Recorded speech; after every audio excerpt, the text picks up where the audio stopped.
میرے محترم بھائیوں، دوستوں اور بزرگوں اور معزز طلبہ کرام، آج کی یہ خوبصورت پررونق بابرکت محفل ان ننھے منھے بچوں کے حوصلہ افزائی کے لیے اور قرآن مجید کی عظمت کے عنوان سے آج کی یہ تقریب منعقد ہے، اور سالانہ امتحان میں نمایاں نمبرات حاصل کرنے والے وہ طلباء اور طالبات جنہوں نے نمایاں نمبرات حاصل کر کے اپنی کلاس میں اور اس مدرسے کے اندر پوزیشنیں حاصل کی، ان کی حوصلہ افزائی کے لیے آج مہمان خصوصی کے دست مبارک سے انہیں انعامات سے نوازا جائے گا، اور سرپرست حضرات کو بھی اسی عنوان سے جمع بھی کیا گیا ہے۔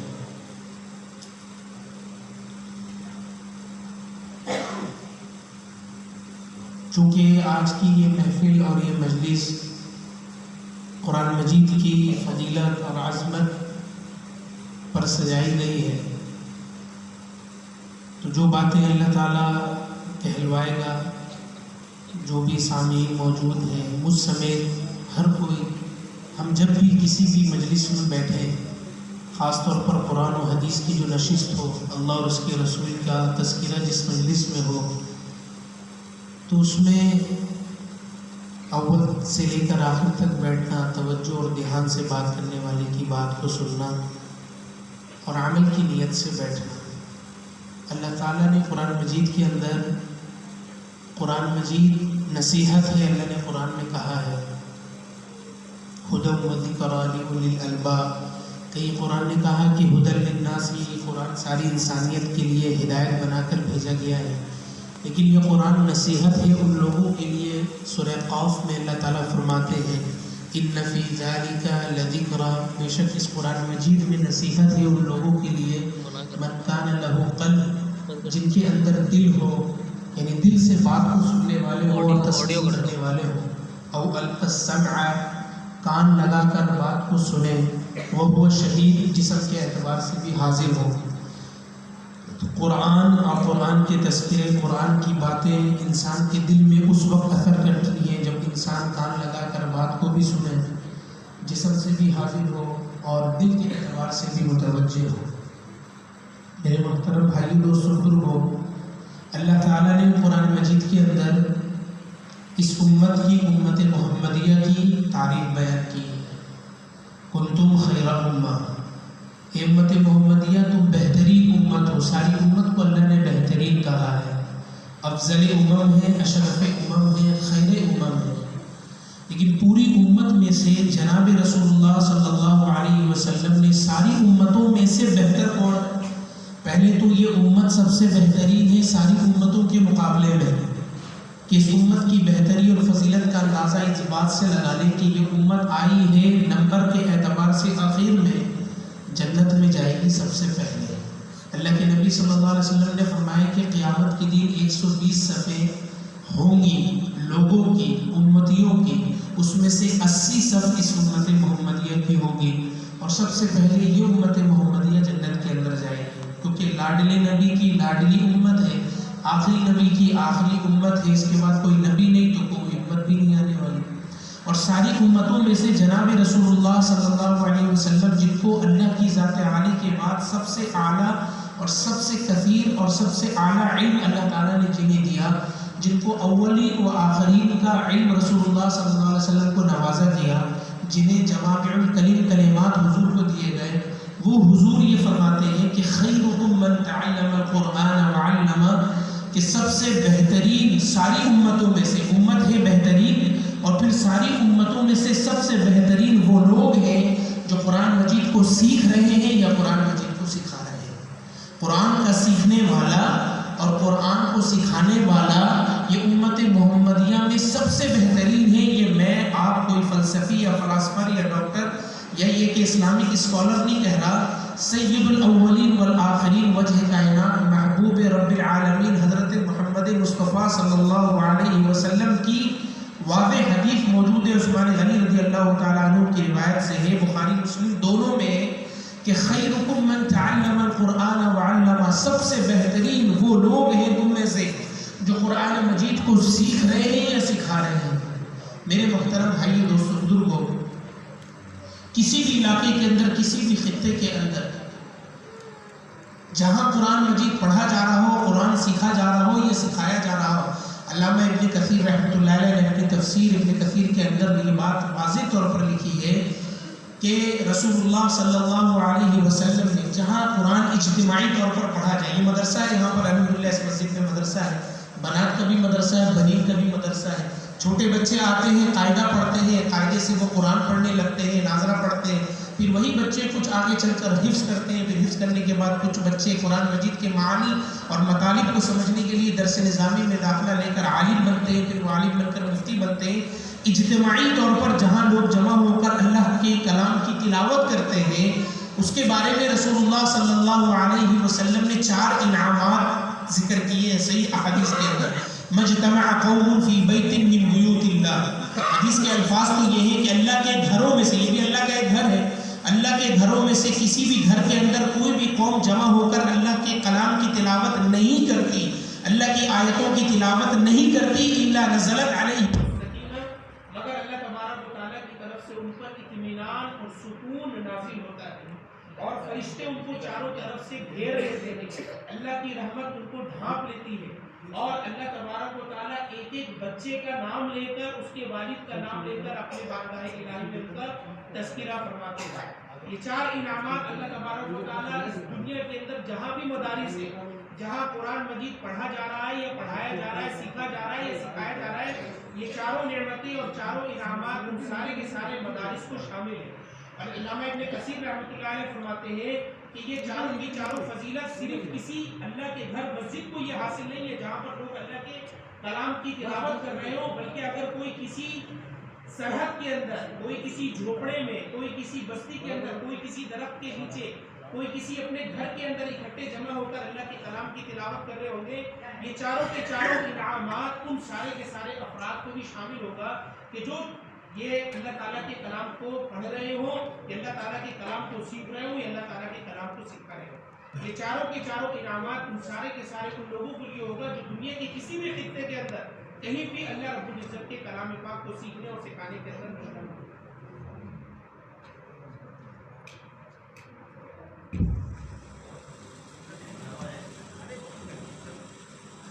توجہ ہے جی؟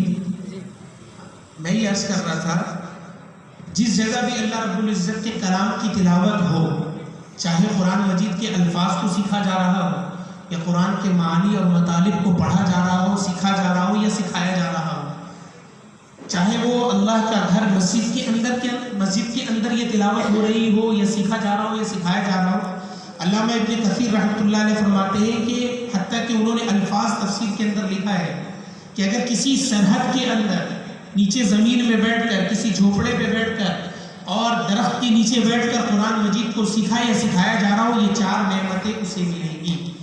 آج دنیا کے اندر آپ اگر محاسبہ کریں نا، باہر نکلیں، آج ایک بہت بڑی بیماری لوگوں کے اندر عام ہے، وہ ڈپریشن کی ہے۔ ہر ایک انسان ڈپریشن کا شکار ہے، ذہنی تناؤ اور ذہنی دباؤ کا شکار ہے۔ حتیٰ کہ کچھ لوگ اسپیشلسٹ ڈاکٹر کے پاس جا کر دوائیاں لیتے ہیں کہ مجھے ذہنی سکون ملے، نیند نہیں آ رہی ہے دنیاوی ٹینشن کی وجہ سے یا مالی اسباب کی کمی کی وجہ سے، دکان کی کمی کی وجہ سے یا دنیا کی کسی بھی ٹینشن کی وجہ سے لوگوں کی فکریں اتنی زیادہ غالب ہیں، ذہنی دباؤ اور تناؤ کا شکار اتنا زیادہ ہے بندہ کہ بعض لوگ گولیاں کھانے پہ مجبور ہیں، نیند کی گولیاں کھانے پہ مجبور ہیں۔ اللہ کے نبی صلی اللہ علیہ وسلم نے فرمایا کہ قرآن مجید کی تلاوت جہاں اجتماعی طور پر ہوتی ہے، جہاں قرآن مجید کو پڑھا جاتا ہے، اللہ رب العزت کی طرف سے پہلا انعام یہ ہے کہ اللہ تعالیٰ ذہنی سکون اور اطمینان دیں گے، چاروں طرف بے چینی کا ماحول ہوگا، اللہ تبارک و تعالیٰ سکون نصیب فرمائے گے، اللہ تعالیٰ سکون عطا فرمائے گے۔ آج یہ بہت زیادہ تذکرہ کیا جاتا ہے اس چیز کا کہ جی گمراہی بہت زیادہ ہے اور اسی طریقے سے غفلت کی زندگی ہے، قرآن حدیث بیان کیا جاتا ہے پھر بھی لوگوں پہ اثر نہیں ہوتا، دل اتنے پتھر اور سخت ہو چکے ہیں کہ اللہ کی بات، اللہ کے رسول کی بات اثر نہیں کرتی۔ اس کی ایک بیسک اور بنیادی وجہ یہ ہے کہ آج قرآن سے امت مسلمہ کوسوں دور ہے۔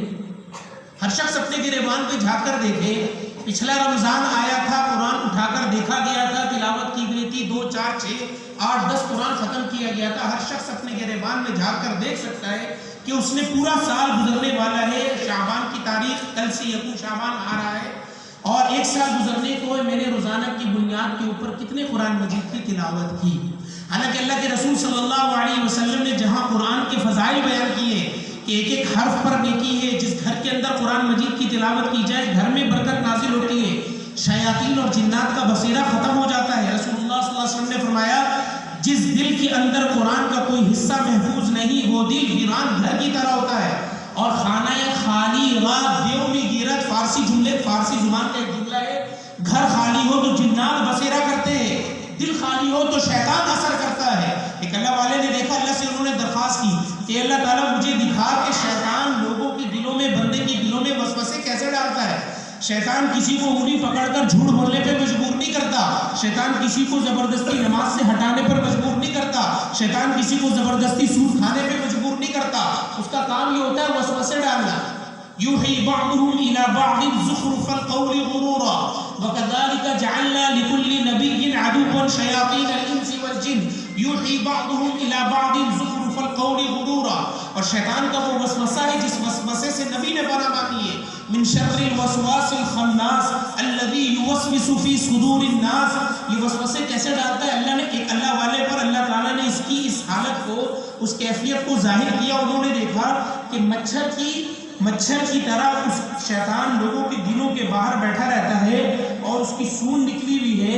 جب دل کو غافل پاتا ہے, مومن کے دل کو جب وہ غافل پاتا ہے تو سون کے ذریعے سے جس طرح مچھر اپنے دم کے ذریعے سے انسان کے جسم کے خون کو چوستا ہے, اسی طرح یہ شیطان مچھر جیسی شکل بنا کر سون بنائے انتظار میں بیٹھا رہتا ہے.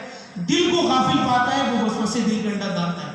وسوسے ڈالنے کے بعد انسان کے دل میں گندے خیالات اور برائی کے خیالات اور گناہوں کے خیالات آتے ہیں. پھر خیالات کے بعد انسان اپنے ارادے سے اور اپنے عزم سے پھر اس گناہ پر آگے بڑھتا ہے. کل قیامت کے دن جب شیطان سے اللہ کے بندے اور مسلمان بندے کہیں گے نا کہ اس نے ہمیں بہکایا, اس نے ہمیں بھڑکایا, اس نے ہمیں قرآن پر عمل کرنے نہیں دیا, قرآن کی تلاوت کرنے نہیں دیا, قرآن کے مطابق زندگی گزارنے نہیں دیا, تو وہ کہے گا, سورہ ابراہیم میں اللہ نے نقل کیا ہے, لا تلومونی ولوموا انفسکم ما انا بمصرخکم وما انتم بمصرخی. مجھے ملامت نہ کرو, ملامت اپنے آپ کو کرو, ملامت اپنے آپ کو کرو. ان هذه القلوب تصدع كما يصدع الحديد اذا اصابه الماء. اللہ کے نبی صلی اللہ علیہ وسلم نے فرمایا کہ جس طرح لوہے کو زنگ لگتا ہے نا جی, کھارا پانی اگر لگے تو لوہے کو زنگ لگتا ہے, لوہا پرانا ہو جائے تو اس پہ زنگ لگ جاتا ہے, پھر اس زنگ کی صفائی کی جاتی ہے. اللہ کے نبی صلی اللہ علیہ وسلم نے فرمایا مثال دے کر, لوہے کو پانی لگنے سے لوہے کو زنگ لگتا ہے تو اسی طریقے سے دلوں کو بھی زنگ لگ جاتا ہے. زنگ کیسے لگتا؟ اللہ کے نبی صلی اللہ علیہ وسلم نے مشکات شریف کے اندر فرمایا, مشکات شریف کی روایت موجود ہے آپ صلی اللہ علیہ وسلم کی, بندہ ایک گناہ کرتا ہے چھوٹا ہو یا بڑا, اس کے دل میں ایک سیاہ نقطہ لگتا ہے, اس کے دل میں ایک سیاہ نقطہ لگ جاتا ہے. وہ گناہ کی نحوست کا اثر اس کے دل پہ جاتا ہے, توبہ کر لیتا ہے, اللہ معاف کر دیتے ہیں, دھو دیتے ہیں. لیکن اگر گناہ سے توبہ نہیں کرتا, پھر دوسرا گناہ کرتا ہے, دوسرا نقطہ لگتا ہے, پھر تیسرا گناہ کرتا ہے, تیسرا نقطہ لگتا ہے. ایسے گناہ کرتے کرتے اور دل میں نقطہ لگتے لگتے انسان کے دل پورا سیاہ اور کالا ہو جاتا ہے. پھر اس کے بعد حق بات اس کے سامنے کی جاتی ہے تو وہ حق بات اثر نہیں کرتی, جس کو قرآن یہ کہتا ہے کلا بل ران علی قلوبہم ما کانوا یکسبون. ان کافروں پر نبی کی بات اثر کیوں نہیں کر رہی؟ گناہوں کی وجہ سے دل ان کا اتنا سیاہ اور کالا ہو چکا ہے کہ اب حق بات بھی اثر نہیں کر رہی. ران والی کیفیت پیدا ہو جاتی ہے کہ ان کی بدعمالیوں کی وجہ سے دل پر سیاہی چھا جاتی ہے, غفلت چھا جاتی ہے, لاپرواہی, بے اعتنائی, قرآن اور حدیث سے دوری, یہ ساری چیزیں دلوں کے اندر دل کے کالا ہونے کی وجہ سے پھر دل پر حق بات, اللہ کی بات, اللہ کے رسول کی بات اثر نہیں کرتی. سال گزر جاتا ہے, آنکھوں سے اپنے توبہ پر آنسو جاری نہیں ہوتے, ندامت نہیں ہوتی, احساس نہیں ہوتا. کیوں؟ کیونکہ آج قرآن سے دور ہے. اور اللہ کے نبی صلی اللہ علیہ وسلم کی آگے حدیث, صحابہ نے پوچھا اللہ کے رسول ما جلاؤہا یا رسول اللہ, دلوں کو جب زنگ لگ جائے تو اس دلوں کی پاکیزگی کا ذریعہ کیا ہے؟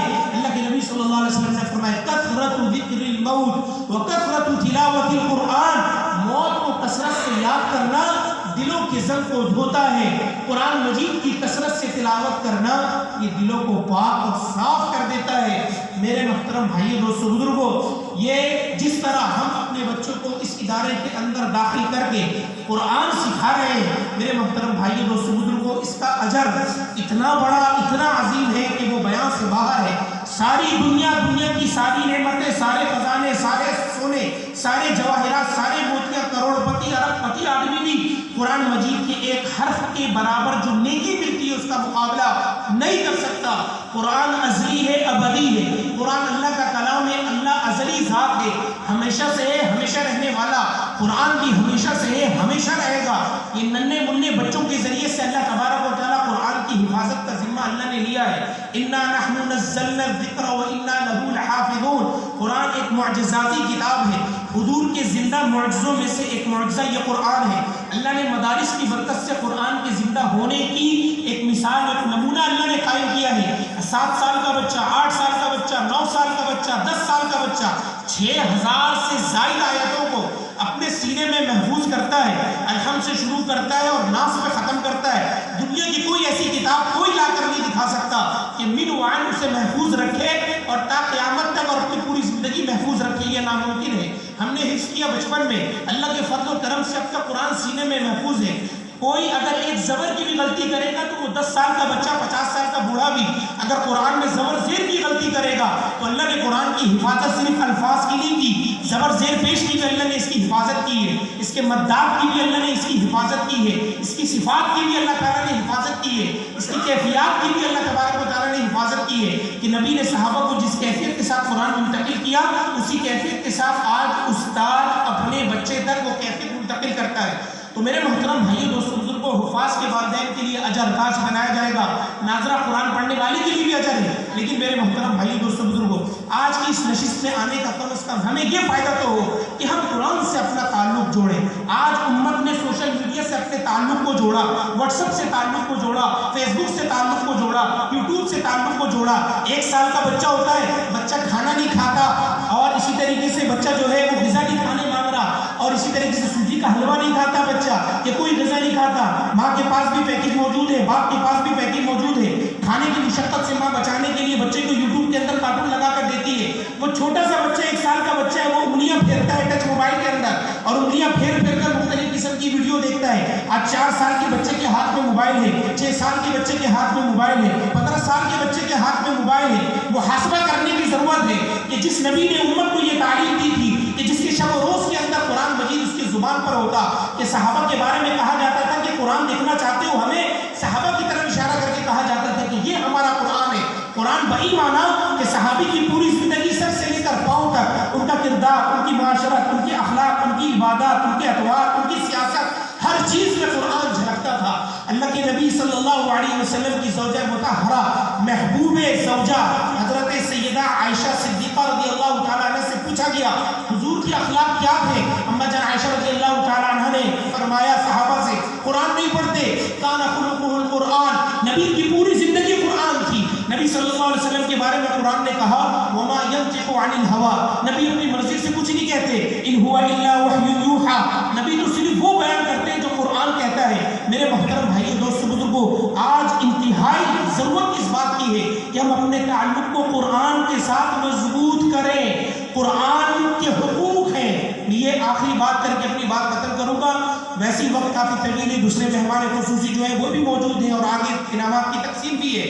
میرے محترم بھائیو دوستو بزرگوں، اللہ نے 2 حقوق ہمارے ذمہ لگائے ہیں، ایک حقوق اللہ ہے، دوسرا حقوق العباد ہے۔ اسلام حقوق کی ادائیگی کرنے کا نام ہے، اسلام ایک مکمل ضابطہ حیات ہے، ایک مکمل دین اللہ نے ہمیں عطا فرمایا ہے۔ وَمَن يَبْتَغِ غَيْرَ الْإِسْلَامِ دِينًا فَلَن يُقْبَلَ مِنْهُ، اسلام کے علاوہ کوئی دین لے کر جائے گا وہ دین اللہ قبول نہیں کریں گے۔ حتیٰ کہ نبی صلی اللہ علیہ وسلم نے حضرت عمر کو دیکھا کہ حضرت عمر تورات پڑھ رہے، حضور کے چہرے پہ اتنا غصہ اور اتنا جلال کہ آپ کا چہرہ انور، آپ صلی اللہ علیہ وسلم غصے میں اتنے خوبصورت معلوم ہوتے تھے، قربان جائے صحابہ پر کہ حضور کے غصے کی کیفیت کو بھی صحابہ نے نقل کیا کہ حضور غصے کی حالت میں آپ کا چہرہ انور یوں معلوم ہوتا تھا گویا کہ حضور کے چہرہ انور پر انار کو نچوڑ دیا گیا ہو۔ سرخی، آگ بھی لال ہوتا ہے، آگ بھی سرخ ہوتا ہے، لیکن صحابہ نے حضور کے چہرے کی سرخی کو آگ سے تشبیہ نہیں دی، کیونکہ آگ کا کام ہے نقصان پہنچانا۔ نبی تو رحمت للعالمین بنا کر بھیجے گئے، نبی کی تعلیم رحمت والی تھی۔ جنہوں نے نبی کی تعلیم کو اپنے سینے سے لگایا انہوں نے اپنی زندگی میں بھی فوائد اٹھائے، آخرت میں بھی فائدہ اٹھائیں گے۔ میرے محترم بھائی دوست بزرگوں، حضور کے چہرے انور پر غصے کے آثار ظاہر ہوئے۔ حضرت عمر نے فوراً تورات کو چھوڑا۔ حضور نے فرمایا کیا پڑھ رہے تھے؟ کہا کہ تورات پڑھ رہا تھا۔ فرمایا کہ موسیٰ علیہ السلام بھی اگر اس وقت آ جائیں تو انہیں بھی نجات اس وقت تک نہ مل سکے گی جب تک کہ میری شریعت پر ایمان نہ لائے۔ ہمارا عقیدہ عیسیٰ علیہ السلام آج بھی حیات ہے اور قرب قیامت کے اندر دجال کو ختم کرنے کے لیے اللہ تعالیٰ عیسیٰ علیہ السلام کو دنیا میں بھیجیں گے۔ عیسیٰ علیہ السلام بھی ہمارے نبی کی شریعت کو فالو کریں گے اور انہیں کی اقتداء کریں گے اور حضور کی شریعت اور اسلام کو ہی نافذ کریں گے۔ تو اسلام ایک مکمل ضابطہ حیات اور حقوق کی ادائیگی کا نام ہے۔ اللہ کے بھی حق ہے اور بندوں کے بھی حقوق ہیں۔ اور میرے محترم بھائی دوست بزرگوں، آج ہر شخص مطالبہ کر رہا ہے میرے حق ادا ہو، میرا حق ادا ہو۔ بیوی چاہتی ہے شوہر میرا حق ادا کرے، شوہر چاہتا ہے بیوی میرا حق ادا کرے، ماں باپ چاہتے ہیں اولاد میرے حقوق کو ادا کرے اور اولاد چاہتی ہے ماں باپ میرے حقوق کو ادا کرے، استاد چاہتا ہے شاگرد میرے حقوق کو ادا کرے اور شاگرد چاہتا ہے کہ استاد میرے حقوق کو ادا کرے۔ حقوق کی ادائیگی کی دوڑ ہے، ہر شخص حقوق کی ادائیگی کا مطالبہ کر رہا ہے۔ اور میرے محترم بھائیو دوست بزرگوں، جس قرآن کو سیکھنے کے لیے ہم اپنے بچے کو مدرسے میں بھیج رہے ہیں، جس طرح اس بچے کو دینی تعلیم اور دینی تربیت دینا یہ اس بچے کا حق ہے ماں باپ پر، کہ ماں باپ پر لازم ہے کہ اپنے بچوں کو دینی تربیت دے۔ اللہ کے رسول صلی اللہ علیہ وسلم نے فرمایا کہ کچھ حقوق ماں باپ پر اللہ تبارک و تعالیٰ نے لازم کیے ہیں۔ بچہ پیدا ہو تو اس کے کان میں اذان دی جائے، اس کا بہترین نام رکھا جائے اور اللہ نے استطاعت دی تو عقیقہ کیا جائے اور اس کو دینی تعلیم اور دینی تربیت دینا۔ سب سے بہترین تحفہ نبی نے فرمایا جو ماں باپ اپنی اولاد کو دے وہ دینی تربیت ہے۔ مدارس کے اندر الحمدللہ اساتذہ اور مدارس کے ماحول میں دینی تربیت ہو رہی ہے، دینی تربیت کے ماحول اور فضا قائم ہے۔ اساتذہ سکھاتے ہیں اور اس کو اپلائی کرنا اور اس کو نافذ کروانا یہ ماں باپ کا کام ہوتا ہے۔ اساتذہ دعا سکھا دیتے ہیں، اساتذہ آداب سکھاتے ہیں، اساتذہ سنتیں سکھا دیتے ہیں، کھانے کی سنت اور گھر میں داخل ہونے کی سنت، گھر میں داخل ہونے کی دعاؤں کا اہتمام کروانا، سلام کر کے بچہ گھر میں داخل ہو، دسترخوان جب بچھے تو بچہ دعا پڑھے، کھانا کھانے کے بعد بچہ دعا پڑھے، مسجد میں داخل ہوتے وقت دعا پڑھے، بیت الخلاء بچہ گھر میں جا رہا دعا پڑھ رہا نہیں پڑھ رہا۔ اب یہ استاد جا کر تو اپلائی نہیں کروائیں گے ان دعاؤں کا، ماں باپ کی ذمہ داری ہوتی ہے۔ جو مستورات سن رہی ہے باپ باہر کام کرنے کے لیے گیا ہوا ہوتا ہے، ماں کے اوپر ذمہ داری زیادہ عائد ہوتی ہے کہ جو آداب بچہ مدرسے میں سیکھ رہا ہے وہی آداب بچہ گھر کے اندر اس پر عمل بھی کر رہا ہو۔ ہم نے بچپن میں کروا دیا، یہ بڑے بزرگ ہمارے بیٹھے ہم نے بھی اپنے بزرگوں سے سنا، بچپن کا سیکھا بچپن تک چلتا ہے، بچپن کا سیکھا ہوا بچپن تک انسان کی عملی زندگی میں باقی رہتا ہے جو بچپن میں ماں باپ نے سکھا دیا۔ تو میرے محترم بھائیو دوستو بزرگوں، اسی طرح اس قرآن کا بھی حق ہے، یہ قرآن کا بھی حق ہے۔ قرآن ہم سے مطالبہ کرتا ہے، قرآن کا حق کیا کہ قرآن مجید کی تلاوت کرنا، یہ قرآن کا ایک بنیادی حق ہے۔ قرآن کا تلاوت کرنا یہ قرآن مجید کا حق ہے۔ علامہ ابن کثیر رحمۃ اللہ علیہ نے لکھا ہے کہ ایک مسلمان کی شان سے بعید ہے کہ کوئی دن اس کا ایسا گزرے کہ جس دن اس نے قرآن کو اٹھا کر قرآن کی تلاوت نہ کی ہو، قرآن کو دیکھا نہ ہو۔ میں دیکھوں میں موبائل کو واٹس ایپ کو جو نوجوان طبقہ بیٹھا ہے وقت فارغ ہوتا نہیں ہے کہ ہم سب سے پہلے فیس بک کھول کے بیٹھ جاتے ہیں، گھنٹوں گزر جاتا ہے وقت کا پتہ نہیں چلتا، لیکن قرآن کتنے دن سے بند ہے اس کی پرواہ نہیں کہ قرآن مجید کو بھی کھول کر پڑھا جائے۔ اللہ ہم سے کیا کہہ رہا، قرآن ہم سے کیا مطالبہ کر رہا ہے، قرآن کن چیزوں کی طرف رہنمائی کر رہا، قرآن نے کیا حلال بیان کیا، قرآن نے کیا حرام بیان کیا۔ قرآن کی تلاوت کرنا یہ قرآن کا حق ہے میرے محترم بھائیو دوستو بزرگوں۔ اور قرآن کا معنی اور مطلب سمجھ میں نہ بھی آئے پھر بھی قرآن مجید کی تلاوت کرنا یہ خیر سے خالی نہیں۔ میں نے خطبے میں ایک حدیث پڑھی ہے، عبداللہ بن مسعود رضی اللہ تعالیٰ عنہ راوی ہیں، حضور پاک صلی اللہ علیہ وسلم کے بعد کہا جاتا ہے آپ کے بارے میں کہ مکہ المکرمہ کے اندر حضور کے بعد اعلانیہ قرآن پڑھنے والے سب سے زیادہ سب سے پہلے حضرت عبداللہ بن مسعود رضی اللہ تعالیٰ عنہ نے حضور کے بعد اعلانیہ قرآن پڑھا۔ ایک موقع پہ صحابہ کا مشورہ ہوا کہ کون ہے جو کفار مکہ کے سامنے جا کر اعلانیہ قرآن پڑھے، حالانکہ سارے صحابہ کو یہ بات پتہ تھی کہ قرآن ان کے سامنے اگر اعلان پڑھا جائے گا تو اس کے بعد کفار مکہ اور مشرکین مکہ اس مسلمان کے ساتھ کیا کریں گے سب واقف تھے۔ عبداللہ بن مسعود رضی اللہ عنہ کو قرآن سے شوق، شغف، لگاؤ اور تعلق تھا، انہوں نے کہا کہ میں پڑھوں گا کفار مکہ کے پاس جا کر قرآن مجید کو اعلانیہ۔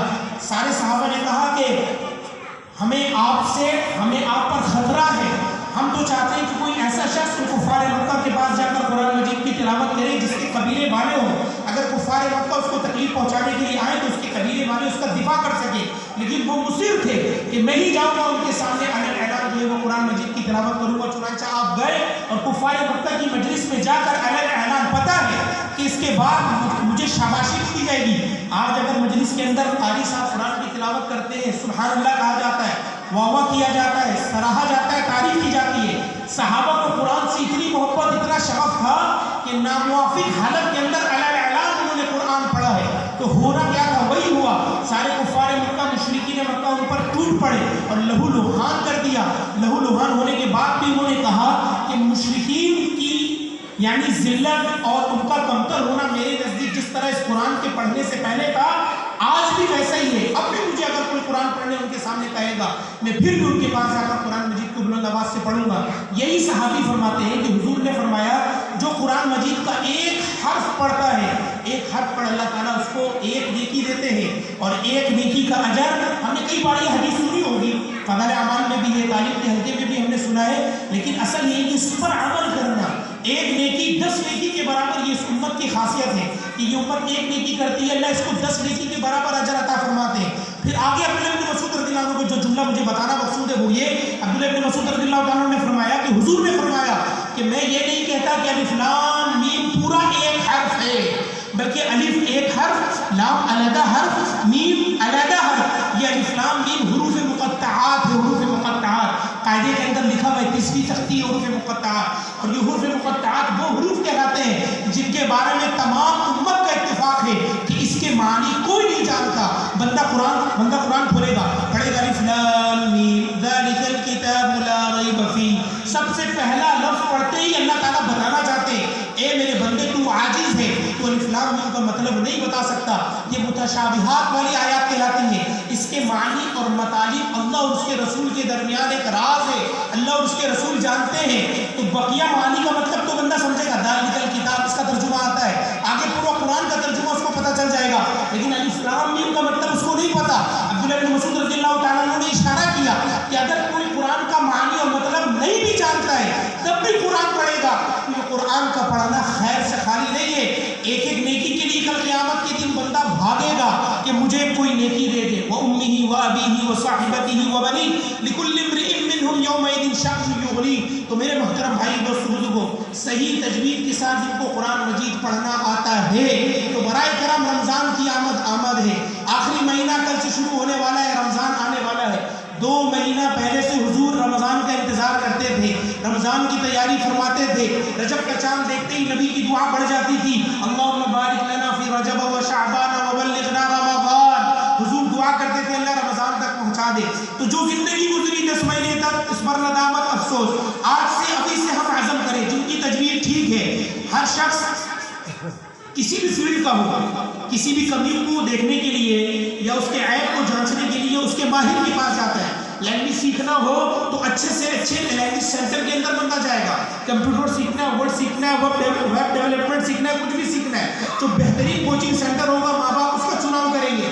تو میرا قرآن تجوید کے مطابق ہے یا نہیں, تو ان کے ماہرین کے پاس جا کر میں اپنا قرآن چیک کراؤں گا اور چیک کرا کر دیکھوں گا کہ میرا قرآن پڑھنے کے قابل ہے بھی نہیں. ٹھیک ہے, قاری صاحب نے, عالم صاحب نے, مفتی صاحب نے, امام صاحب نے اگر اوکے کی رپورٹ دے دی کہ جی آپ کا قرآن تجوید کے مطابق ہے, ایک پارہ کم از کم ہے, ورنہ ایک صفحہ تو کم از کم تلاوت کی ابتدا تو کرے, اور اس کے فائدے آپ اپنی ذاتی زندگی کے اندر بھی دیکھیں گے. میں نے وہ حدیث بیان کی تھی, دل کی صفائی ہوگی, دل نرم ہوگا, اعمال کا جذبہ خود بخود بڑھے گا. رمضان میں نیکیوں کا جذبہ ہوتا ہے تو قرآن کی خوب سے خوب تلاوت بھی ہوتی ہے, دل نرم ہوتا ہے, آنکھوں سے آنسو بھی جاری ہو جاتے ہیں. اور جن کا قرآن پڑھانا نہیں آتا, جس طرح ہم اپنے بچوں کو سکھا رہے ہیں, ہم خود بھی بڑے ہیں, قرآن اب تک نہیں سیکھا یا قرآن آتا نہیں تھا, ہم قرآن مجید کی سیکھنے کی ضرور ترتیب بنائیں. 10 منٹ وقت ہو, اپنے امام صاحب سے 10 منٹ کے لیے رابطہ کریں. 10 منٹ میں ایک ایک آیت, ایک ایک کلمہ بھی روزانہ سیکھوں گا. ابتدا تو کریں, قرآن تو وہ ہے جو ماہر ہو اس کا بھی اجر ہے, اور جو قرآن اٹک اٹک کر پڑھتا ہے, نبی نے فرمایا اس کو دوہرا اجر ہے. قرآن پڑھنے کا بھی اجر ملے گا اور اس اٹکنے پر, مشقت پر بھی اللہ رب العزت اس کو اجر عطا فرمائیں گے. اور میرے محترم بھائیو دوست بزرگوں, روزانہ کی بنیاد پر تلاوت قرآن مجید کی تلاوت کرنی, یہ قرآن کا حق. قرآن کے معنی اور مطالب کو ائمہ کرام کی نشستوں میں اور ان کے پاس جا کر اس کو سمجھنا کہ قرآن ہم سے کیا کہہ رہا ہے, تاکہ کہ میں قرآن پر عمل تو کروں، ورنہ یہی قرآن کہے گا یا ربی ان قوم اتخذوا هذا القرآن مہجورا، اے میرے رب اس قوم نے مجھے چھوڑ دیا. اور قرآن ایسا سفارشی جس کے حق میں سفارش کرے گا جنت میں لے کر جائے گا، اور جس کے خلاف اگر مد مقابل یہ کھڑا ہو گیا، حضور نے فرمایا کہ اس جیسا سفارشی نہ کوئی نبی ہے، نہ کوئی فرشتہ ہے، نہ کوئی ولی ہے. جس کے حق میں گواہی دے گا جنت لے جا کر چھوڑے گا، اور جس کے خلاف گواہی دے گا اللہ ہم سب کی حفاظت فرمائے، اس کو جہنم تک پہنچا کر چھوڑے گا، اللہ ہم سب کی حفاظت فرمائے. تو قرآن پر عمل کرنا، قرآن کو سیکھنا، قرآن مجید کی تلاوت کرنا، گھروں میں بھی تلاوت ہو، گھروں میں مستورات بھی اس کی پابندی کرنے والی ہو، تو یہ تعویذ اور اسی طریقے سے جتنے وظائف ہیں ان کی ضرورت نہیں پڑے گی. گھر میں قرآن کی تلاوت ہوگی، اللہ کی طرف سے ویسی رحمت کے فرشتے آئیں گے جیسے میں نے ذکر کیا. جہاں قرآن مجید کو پڑھا جاتا ہے رحمت کے فرشتے ڈھانپ لیتے ہیں. جہاں رحمت کے فرشتے آتے ہیں وہاں شیاطین نہیں آ سکتے، اور شیاطینی وسوسوں سے بھی اللہ تبارک و تعالیٰ جو ہے وہ حفاظت فرمائیں گے. دعا اللہ تعالیٰ سے بھی جو باتیں کہی گئی سنی گئی، اللہ تعالیٰ ہمیں کہنے سننے سے زیادہ عمل کی توفیق نصیب فرمائے. جن طلبہ کرام کے سرپرست تشریف لائے ہیں بہت مبارک. اسی طرح کی نشستیں مختلف موقعوں میں آپ حضرات کو بلایا جائے گا. تو ان بچوں کی حوصلہ افزائی کے لیے مدرسے والے جب آپ کو بلائیں تو ضرور جم کر آئیں، بچوں کی حوصلہ افزائی کریں. اور بہت مبارکباد کے مستحق ہیں وہ والدین کی جن کے بچوں نے نمایاں نمبرات حاصل کیا، یا جن کے بچوں نے قرآن مجید کو مکمل کیا. ان کے لیے جس طرح یہاں ان بچوں کے لیے اعزاز ہے، اسی طرح کل قیامت کا دن ہوگا، اللہ رب العزت وہاں پر بھی محشر کے میدان میں ان قرآن پڑھنے والے بچوں کو اور ان کے والدین کو اعزاز کے ساتھ نوازا جائے گا. اللہ تعالی ہم سب کو کہنے سننے سے زیادہ عمل کی توفیق نصیب فرمائے. وآخر دعوانا الحمدللہ رب العالمین.